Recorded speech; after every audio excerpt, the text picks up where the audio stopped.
أعوذ بالله من الشيطان الرجيم بسم الله الرحمن الرحيم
Bismillahirrahmanirrahim. Assalamualaikum warahmatullahi wabarakatuh. Innal hamdalillah nahmaduhu wa nasta'inuhu wa nastaghfiruh wa na'udzu billahi min shururi anfusina wa sayyiati a'malina. May yahdihillahu fala mudilla lahu ومن يضلل فلا هادي له أشهد أن لا إله إلا الله وحده لا شريك له وأشهد أن محمدا عبده ورسوله يا أيها الذين آمنوا اتقوا الله حق تقاته ولا تموتن إلا وأنتم مسلمون يا أيها الناس اتقوا ربكم الذي خلقكم من نفس واحدة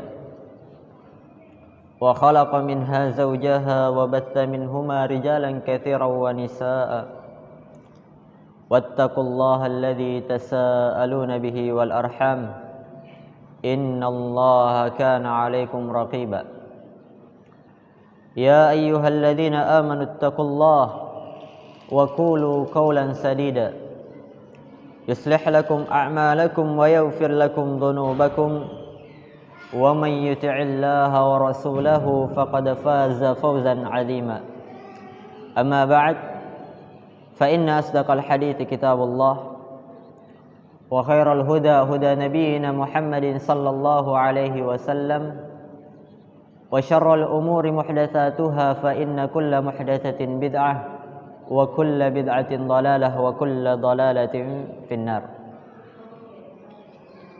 Hadirin wal hadirat, al-ikhwa wal akhwat yang dimuliakan oleh Allah Subhanahu wa taala. Kita kembali bersyukur kepada Allah Subhanahu wa taala atas kesempatan yang Allah Subhanahu wa taala masih berikan kepada kita, yang tidak semua kaum muslimin itu diberikan kenikmatan yang sangat besar ini. Namun terkadang banyak dari kaum muslimin itu tidak sadar bahwa ada kebaikan yang sangat besar tatkala seseorang itu berkumpul di dalam masjid untuk mendengarkan Al-Quran, untuk mendengarkan sabda Nabi, untuk mendengarkan firman-firman Allah Subhanahu wa taala. Makanya Nabi sallallahu alaihi wasallam pernah bersabda di dalam hadis Abu Hurairah radhiyallahu taala an, "Ad-dunya mal'unah wa mal'unun ma fiha illa dzikrullah aw 'aliman aw muta'alliman." Kata Nabi sallallahu alaihi wasallam, dunia ini terlaknat dan terlaknat semua seluruh apa yang ada di dalamnya, illa kecuali 3 perkara kata Nabi. Yang pertama Nabi sebutkan zikrullah wa ma walah. yaitu berzikir kepada Allah, mengingat Allah Subhanahu wa taala. Yang kedua, aliman, adalah orang yang berilmu. Au muta'alliman, yang ketiga adalah orang yang belajar ilmu. Maka ketiga perkara ini itu hanya didapatkan di dalam majelis ilmu. Di dalam majelis ilmu seseorang itu bisa berzikir, mengingat Allah Subhanahu wa taala. Di dalam majelis ilmu seseorang bisa berilmu, dan di dalam majelis ilmu itu pula seseorang bisa belajar tentang qala Allah wa qala Rasul sallallahu alaihi wasallam.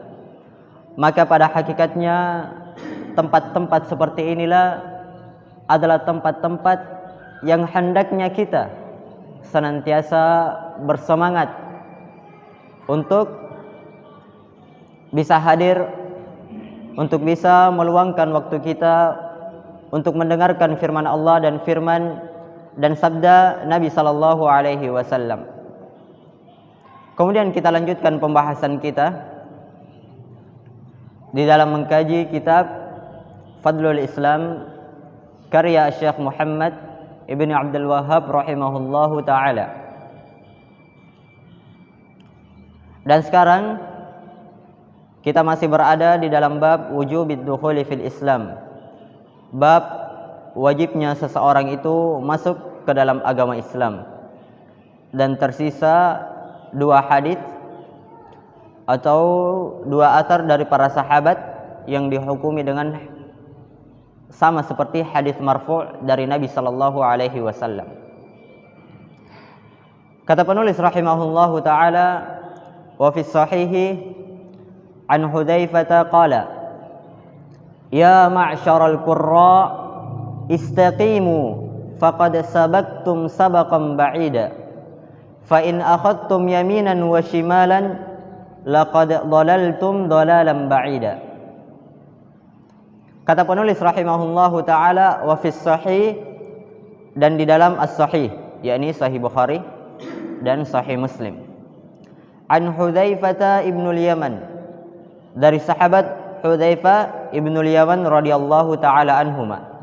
Beliau berkata, ya ma'syaral qurra, wahai sekalian para qurra, para penghafal, para pembaca Al-Quran, istaqimu faqad sabaqtum sabaqan ba'ida, istiqamalah kalian, maka sungguh kalian telah terdepan dengan, atau kalian telah maju dengan langkah yang jauh.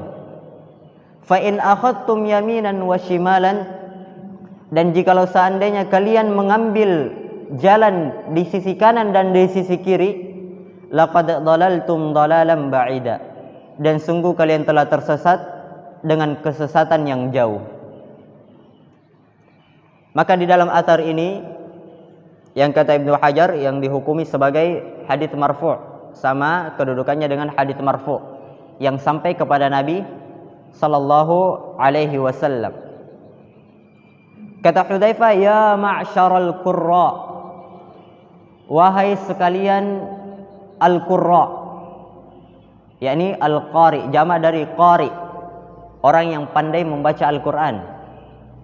Jadi istilah seperti ini itu kalau di zaman sekarang kita dengar qari, biasanya diistilahkan dengan orang-orang yang pandai, orang-orang yang merdu di dalam membaca Al-Quran. Itu istilah sekarang. Orang-orang menyebutkan si qari, qari fulan, qari dari Indonesia yang pintar membaca tilawah, mereka sebut sebagai nama qari. Adapun qari yang dimaksud di sini al-qurra di zaman Nabi sallallahu alaihi wasallam, itulah orang-orang yang menghafalkan Al-Quran, menghafalkan hadis Nabi, dan orang-orang yang mampu mengamalkan Al-Quran dan hadis Nabi. Jadi gelar qari, orang-orang yang qari betul-betul membaca Al-Quran adalah orang yang hafal dan mengamalkannya. Artinya yang dipanggil Hudzaifah ibnul Yaman adalah para ulama di tengah para sahabat. Jadi bedanya istilah qari di zaman sekarang dan di zaman Nabi. Istilah qari di zaman sekarang diistilahkan dengan orang-orang yang pandai membaca Al-Quran walaupun tidak pandai memahami makna-maknanya. Mereka pandai merdu di dalam mentilawahkannya, akan tetapi tidak pandai mengaplikasikannya di dalam kehidupannya. Banyak orang yang pandai baca Al-Quran, hafalannya 30 juz. Bahkan banyak di sana, di luar sana mereka sebutkan ayat sekian, halaman sekian dia bisa sebutkan, akan tetapi dia tidak paham akan maknanya. Makanya ciri-ciri orang-orang Khawarij, kata Nabi sallallahu alaihi wasallam, mereka itu orang yang sangat pandai membaca Al-Quran, tetapi Al-Quran itu tidak bisa melewati tenggorokan mereka, tidak mendatangkan manfaat. Yang dia baca demikian, yang dia lakukan demikian, bertolak belakang dari apa yang dia baca dan apa yang dia amalkan. Maka Hudzaifah ibnul Yaman menyebutkan di sini, ya ma'syaral qurra, wahai sekalian orang-orang yang menghafalkan Al-Quran, yakni para ulama, orang-orang yang benar-benar berilmu. Istaqimu faqad sabaqtum sabaqan ba'ida. Istiqomahlah kalian, karena sungguh kalian telah dahulu dengan langkah yang sangat jauh. Hudzaifah ibnul Yaman radhiyallahu taala anhuma di sini mengatakan istaqimu, istiqomahlah kalian, dan yang diperintahkan di sini adalah para ulamanya. Kata Hudzaifah ibnul Yaman, wahai para ulama, istaqimu, istiqomahlah kalian di dalam agama kalian. Karena jelas ya bahwa para ulama itu menjadi panutan di tengah umatnya, di tengah masyarakat yang mengelilinginya. Makanya Hudzaifah ibnul Yaman memberikan nasihat kepada orang-orang yang diberikan ilmu oleh Allah, istaqimu, istiqomahlah kalian. Dalam salah satu syair disebutkan, ya ma'syaral qurra wa ya milhal bilad, ma yasluhul milh idza kana al milhul fasad. Wahai orang-orang, wahai sekalian para qari, orang yang pandai membaca Al-Quran, wahai orang-orang yang menjadi garamnya sebuah negeri, ma yasluhul milh idza kana al milhul fasad. Maka bagaimana mungkin garam itu bisa menjadi baik jika garam itu adalah garam yang rusak? Maka bagaimana mungkin negeri itu bisa menjadi baik jika para ulama di tengah negeri tersebut adalah ulama yang rusak? Bagaimana mungkin masyarakat bisa menjadi baik jika orang yang berilmu di tengah-tengah mereka adalah hanya orang-orang yang dianggap berilmu, akan tetapi kebodohan yang ada di tengah-tengah mereka? Makanya di sini Hudzaifah ibnul Yaman memberikan nasihat kepada orang-orang yang berilmu agar senantiasa kokoh di atas keilmuannya. Karena jika orang yang dianggap berilmu itu melenceng, maka akan banyak yang akan menyesatkan, yang dia sesatkan di dalam jalan Allah Subhanahu wa taala. Istaqimu faqad sabaqtum sabaqan ba'ida. Istiqomahlah kalian, karena sungguh dengan keistiqomahan kalian itu membuat kalian menjadi terdepan, membuat kalian menjadi terdepan dari orang-orang yang tidak istiqomah di dalam agama mereka. Fa in akhadtum biyaminan wa shimalan, dan jikalau seandainya kalian mengambil jalan kanan atau jalan kiri. Jadi diisyaratkan dengan jalan kanan dan jalan kiri. Karena jelas sabda Nabi sallallahu alaihi wasallam, Nabi pernah menggaris satu garis lurus, yang mana Nabi katakan, hada sirati fattabi'uh, inilah jalanku yang lurus, maka ikutilah. Kemudian Nabi menggambar garis di sisi kanan, menggambar garis di sisi kiri, dan beliau mengatakan sallallahu alaihi wasallam, hadhihi subul, inilah jalan-jalan yang mana setiap jalan tersebut ada syaitan yang mengajak kepada jalannya. Artinya jika kita mengambil jalan selain daripada jalan yang digambarkan Nabi, selain daripada jalan yang dilalui oleh Nabi sallallahu alaihi wasallam, kita melenceng ke sisi kanan, kita melenceng ke sisi kiri, laqad dhalaltum dhalalan ba'ida, kata Hudzaifah ibnul Yaman, maka sungguh kalian itu telah tersesat dengan kesesatan yang sangat jauh. Kalian itu telah tersesat dengan kesesatan yang sangat jauh. Maka di dalam hadis ini penulis rahimahullah membawakan hadis ini di dalam bab wajibnya seseorang itu masuk ke dalam agama Islam, yang artinya bahwa tatkala seseorang itu masuk ke dalam agama Islam, maka menjadi kewajiban baginya adalah keistiqomahan untuk terus menerus di atas agama tersebut. Bukan dia masuk keluar, masuk keluar, bukan, akan tetapi menjadi kewajiban baginya adalah istiqamah di dalam agama Islam tersebut.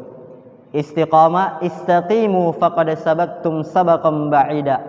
Kemudian di dalam hadis ini pula atau di dalam athar ini itu terdapat faedah as-sabaqu yakunu bil istiqamah. Maka menjadi terdepan, menjadi orang yang jauh di depan adalah mereka yang mau istiqomah di atas agama mereka. Karena dimaklumi bersama bahwa kita seluruhnya ini itu berjalan kepada Allah Subhanahu wa taala. Maka di dalam perjalanan ini yang dilihat ada perjalanan yang benar, ada perjalanan yang tidak benar. Maka di atas perjalanan yang benar ada yang berjalan dengan santai, ada yang berjalan dengan sedang, dan ada yang berjalan sangat cepat. Maka kata Hudzaifah ibnul Yaman, istaqimu faqad sabaqtum sabaqan ba'ida. Keistiqomahan itulah yang menjadikan seseorang itu cepat di dalam berjalan menuju kepada Allah Subhanahu wa taala. Karena kita bisa lihat amalan yang sedikit kalau istiqomah itu lebih baik daripada amalan yang banyak akan tetapi tidak istiqomah, tidak terus menerus. Ada orang yang mungkin sholat malam setiap malamnya cuma 1 rakaat, tapi setiap malam. Dan ada orang yang sholat malam mungkin 10 rakaat, 20 rakaat, 30 rakaat, tapi cuman sebulan sekali, setahun sekali. Mana yang lebih baik? Istaqimu faqad sabaqtum sabaqan ba'ida. Keistiqomahan itulah yang menjadikan seseorang itu terdepan, menjadikan seseorang itu semakin dekat kepada Allah Subhanahu wa taala. Jadi jika ada amalan yang kecil tapi istiqamah terus menerus, itu lebih baik daripada amalan yang besar namun tidak istiqamah di jalan Allah Subhanahu wa taala. Kemudian di dalam athar ini pula itu menjelaskan kepada kita bahwa ad-dhalalul ba'id liman inharafa 'anil istiqamah.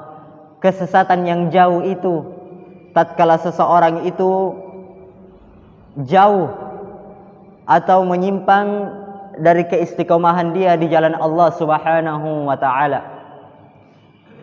Maka kesesatan yang jauh, kesesatan yang nyata jika seseorang itu tidak mampu istiqomah di jalan Allah Subhanahu wa taala. Di dalam kesehariannya dia bisa teguh salat 5 waktu. Bahkan mungkin dia bisa berpuasa 30 hari di dalam bulan Ramadan. Akan tetapi jika dia tidak istiqomah di dalam menjalankan kewajibannya, maka hakikatnya dia telah terjatuh di dalam kesesatan yang sangat jauh, melenceng dari jalan Allah Subhanahu wa taala. Melenceng dari jalan Allah Subhanahu wa taala. Maka di dalam athar ini yang menjadi syahid dari penulis rahimahullahu taala adalah istaqimu, bahwa wajibnya seseorang itu istiqamah di dalam agama mereka. masuknya seseorang di dalam agama Islam mewajibkan seseorang itu istiqamah di dalam agama mereka. Kemudian athar selanjutnya kata penulis rahimahullahu taala, wa an Muhammad ibn Waddah annahu kana yadkhulul masjida fayakifu 'ala al-hilak fayaqulu fadzakarahu wa qala anba'ana Sufyan bin Uyainah wa an Mujalid ibn Sa'id wa an Amir ibn Sya'bi wa an Masruq qala Abdullah laisa amun illa walladhi ba'dahu syarrun min la aqulu amun amtaru min amin wala amun akhsabu min amin wala amirun khairun min amirin lakin dhahabu ulamaikum wa khiyarikum thumma yahduthu aqwamun yakisuna al-umura bi araihim fayuhdamul islamu wa yuslam.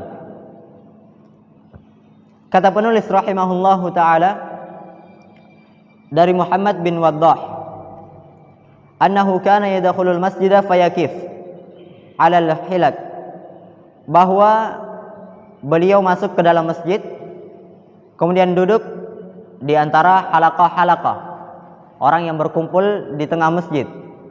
Fayaqulu fadzakarah,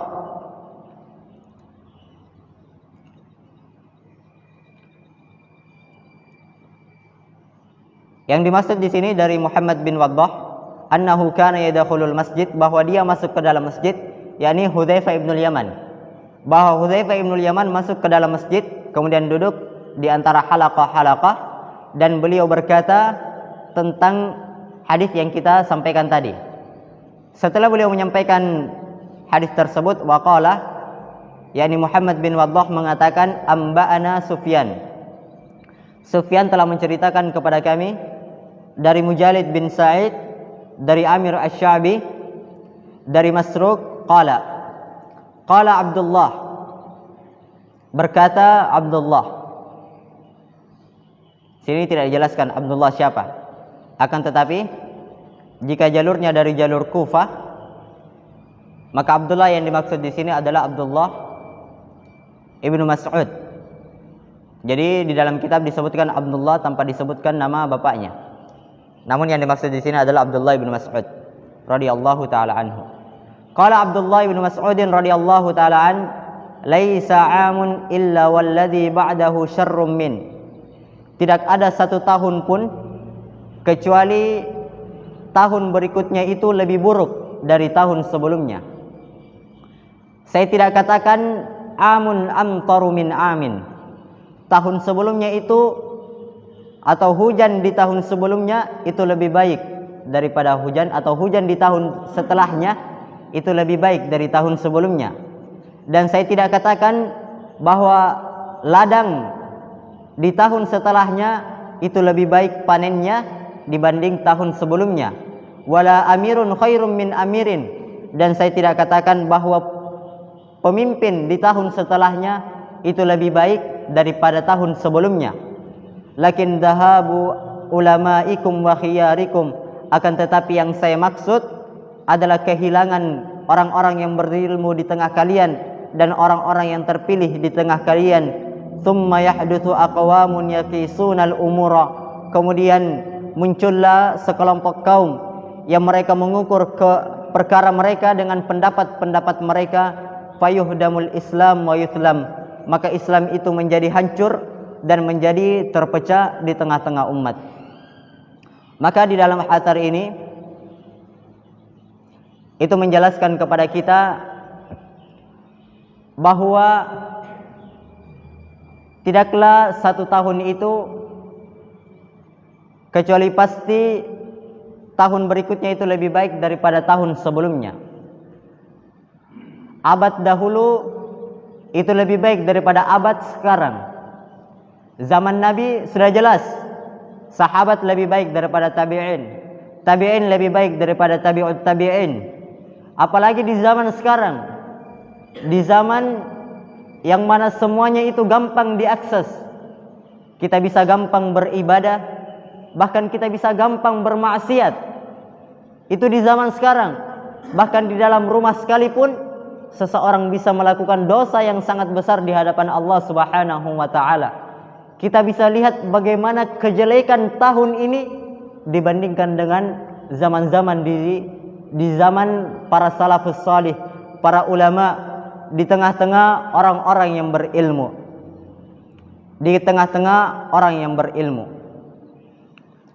Maka di dalam athar ini menjelaskan kepada kita bahwa keburukan yang sesungguhnya itu bukan keburukan gagal panen, bukan keburukan hilangnya harta, bukan keburukan sesuatu musibah yang menimpa kita berupa perkara dunia, akan tetapi keburukan atau musibah yang sesungguhnya bidhihabi al-ulama, yaitu tatkala suatu negeri itu kehilangan orang-orang yang berilmu di tengah mereka. Maka Ibnu Mas'ud radhiyallahu taala anhu menyampaikan bahwa kejelekan satu negeri itu buruknya bertambah di tahun selanjutnya, itu disebabkan karena semakin sedikitnya orang-orang yang berilmu di tengah-tengah mereka. Makanya Nabi sallallahu alaihi wasallam pernah bersabda di dalam hadis Abdullah bin Amr bin Al-As yang diriwayatkan oleh Imam Bukhari dan Imam Muslim, kata Nabi sallallahu alaihi wasallam, "Innallaha la yakbidul ilma intiza'an yantazi'uhu min qulubil ulama, walakin yakbidul ilma biqabdil ulama, hatta idza lam yabqa 'aliman ittakhadha an-nasa ru'usan juhala, fasu'ilu fa'aftau bighairi ilm, fadallu wa adallu." Kata Nabi sallallahu alaihi wasallam, sesungguhnya Allah Subhanahu wa taala tidak mencabut ilmu itu dengan cara mencabutnya sekaligus dari permukaan bumi, yaitu dari hati-hati para ulama. Ada para ulama masih hidup, Allah tidak cabut dengan mengambil ilmu itu dari hati-hati mereka secara langsung. Akan tetapi Allah Subhanahu wa taala mencabut ilmu tersebut dengan mewafatkan para ulama satu persatu sampai hilangnya para ulama di atas permukaan bumi ini. Maka kemudian kata Nabi sallallahu alaihi wasallam, hatta idza lam yabqa 'aliman, sampai suatu ketika tidak tersisa orang yang berilmu, ittakhadhan nasa ru'usan juhala, maka manusia itu menjadikan pemimpin mereka itu orang-orang yang bodoh. Fasu'ilu fa'aftau, mereka pun ditanya dan orang-orang bodoh ini memberikan fatwa. Fadallu wa adallu, mereka pun sesat dan menyesatkan orang-orang atau masyarakat di tengah-tengah mereka. Maka ilmu itu Allah Subhanahu wa taala tidak mencabut di tengah-tengah kita dengan mengambilnya secara langsung, akan tetapi Allah Subhanahu wa taala mencabut ilmu itu dengan perginya ulama-ulama di tengah kita. Makanya jika ada seorang yang berilmu meninggal, itu artinya ada sebuah kenikmatan yang telah pergi di tengah-tengah kita. Mungkin seseorang itu tidak sadar tatkala dia dikelilingi dengan para ulama bahwa dia dikelilingi dengan kenikmatan. Jika kenikmatan tersebut telah pergi, baru dia rasakan bagaimana kebodohan itu bisa merajalela dengan cepatnya tatkala para ulama itu pergi meninggalkan, tatkala ilmu itu dicabut oleh Allah Subhanahu wa taala dengan mewafatkan para ulama di tengah-tengah kita. Apalagi di zaman sekarang. Makanya Ibnu Mas'ud radhiyallahu taala anhu katakan bahwa zaman berikutnya itu lebih jelek, karena semakin bertambahnya zaman, maka semakin berkurangnya para ulama. Semakin bertambahnya zaman, semakin berkurangnya ilmu. Itulah yang disebutkan oleh Imam Adz-Dzahabi rahimahullahu taala, fa ammal yaum fama baqiya minal ulumi illa al-qalil, fama baqiya minal ulumil qalilati illa al-qalil, fi unasin qalil ma ya'malu minhum bidzalikal qalil, fa hasbunallahu wa ni'mal wakil.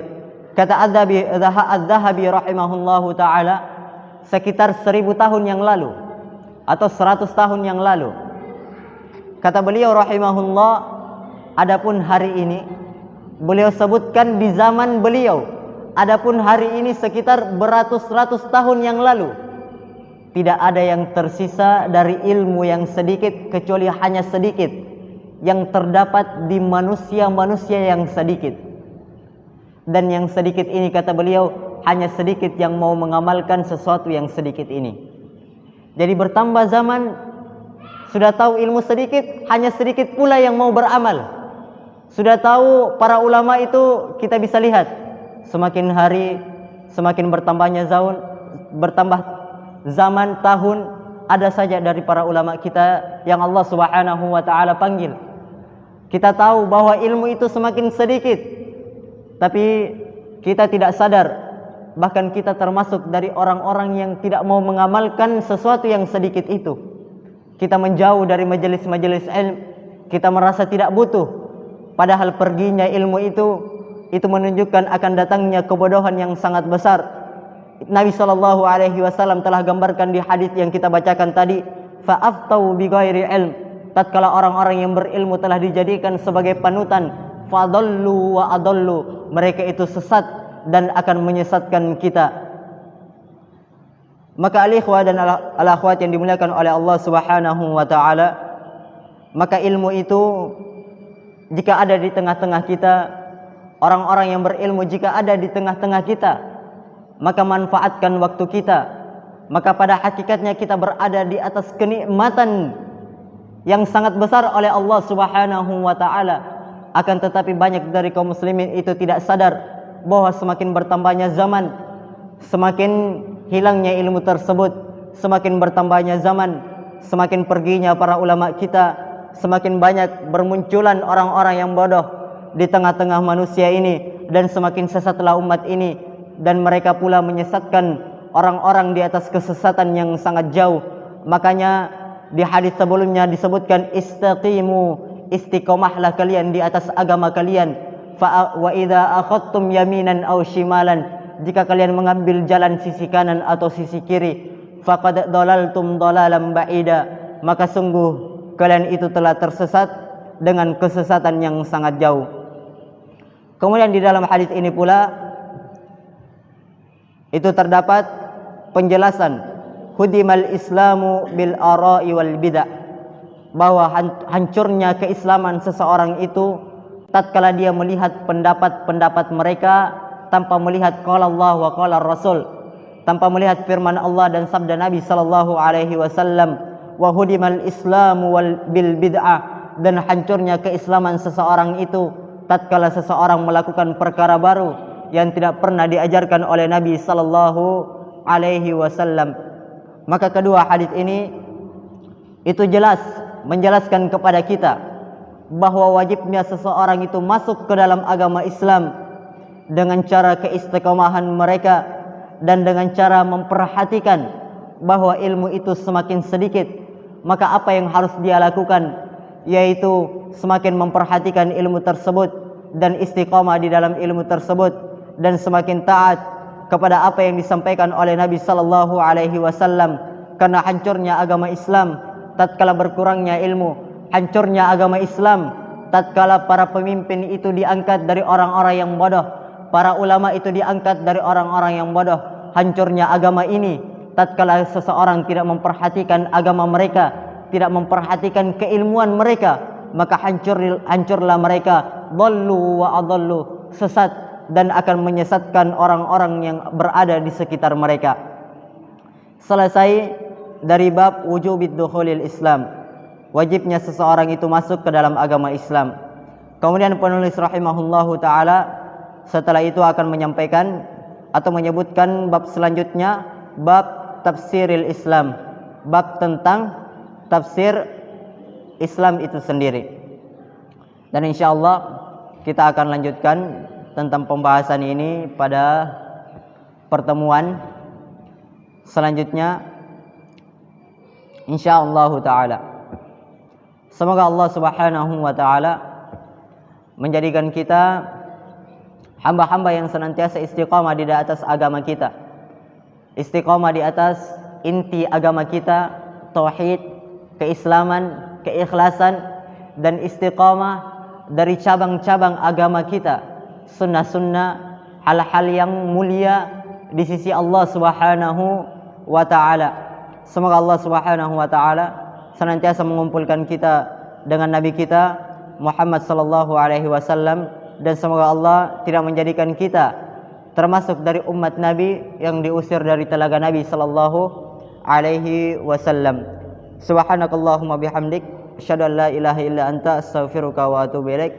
Wassalamualaikum warahmatullahi wabarakatuh.